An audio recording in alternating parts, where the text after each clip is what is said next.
I spent a lot of time that summer at the Herman W. Block Memorial Library. The Herman W. Block Memorial Library sounds like it would be a big fancy place, but it's not. It's just a little old house full of books, and Miss Franny Block is in charge of them all. She's a very small, very old woman with short gray hair, and she was the first friend I made in Naomi. It all started with Winn Dixie not liking it when I went into the library because he couldn't go inside too. But I showed him how he could stand up on his hind legs and look in the window and see me in there, selecting my books, and he was okay, as long as he could see me. But the thing was, the first time Miss Franny Block saw Winn-Dixie standing up on his hind legs like that, looking into the window, she didn't think he was a dog. She thought he was a bear. This is what happened. I was picking out my books and kind of humming to myself, and all of a sudden there was this loud and scary scream. I went running up to the front of the library, and there was Miss Franny Block sitting on the floor behind her desk. "Miss Franny," I said, "are you all right?" "A bear," she said. "A bear?" I asked. "He has come back," she said. "He has?" I asked. "Where is he?" "Out there," she said, and raised a finger and pointed at Winn-Dixie standing up on his hind legs, looking in the window for me. "Miss Franny Block," I said, "that's not a bear. That's a dog. That's my dog, Winn-Dixie." "Are you positive?" she asked. "Yes, ma'am," I told her. "I'm positive. He's my dog. I would know him anywhere." Miss Franny sat there trembling and shaking. "Come on," I said. "Let me help you up. It's okay." I stuck out my hand, and Miss Franny took hold of it, and I pulled her up off the floor. She didn't weigh hardly anything at all. Once she was standing on her feet, she started acting all embarrassed, saying how I must think she was a silly old lady mistaking a dog for a bear. But she had a bad experience with a bear coming into the Herman W. Block Memorial Library a long time ago, and she never had quite gotten over it. "When did that happen?" I asked her. "Well," said Miss Franny, "it was a very long story." "That's okay," I told her. "I'm like my mamma in that I like to be told stories, but before you start telling it, can Winn-Dixie come in and listen too? He gets lonely without me."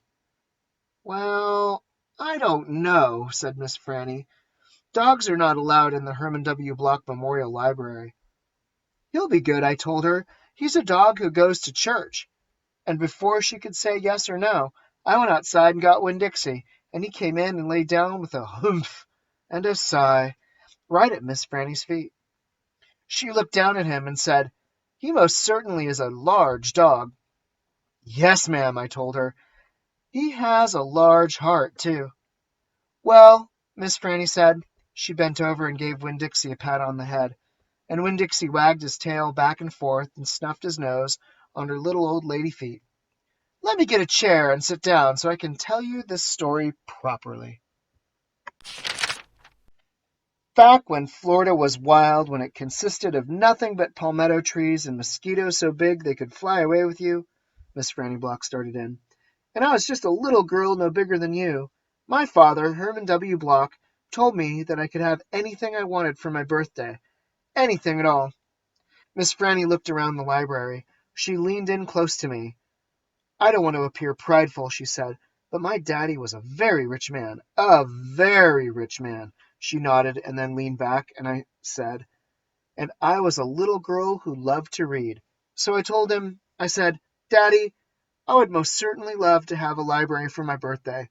A small little library would be wonderful.'" "You asked for a whole library?" "A small one," Miss Franny nodded. "I wanted a little house full of nothing but books, and I wanted to share them too. And I got my wish.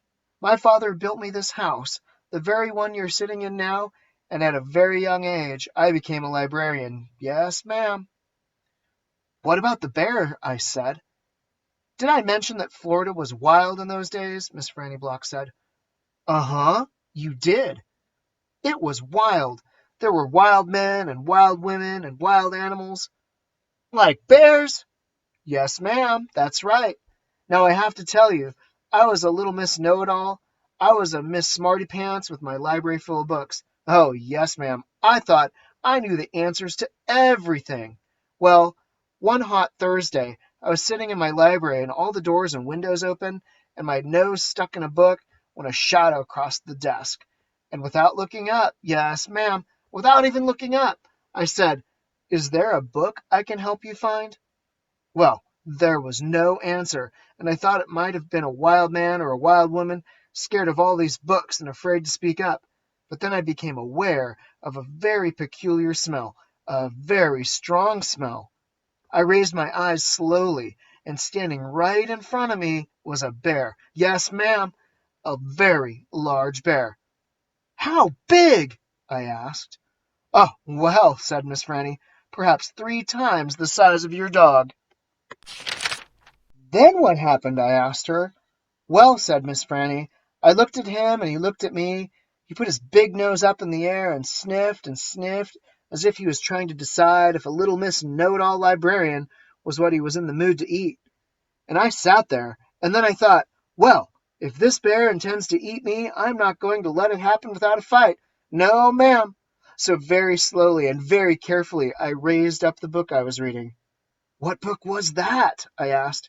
"Why, it was War and Peace, a very large book." I raised it up slowly and then aimed it carefully, and I threw it right at that bear and screamed, "Be gone!" And do you know what?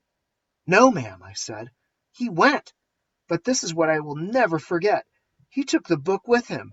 "Nuh-uh," I said. "Yes, ma'am," said Miss Franny. "He snatched it up and ran." "Did he come back?" I asked. "No.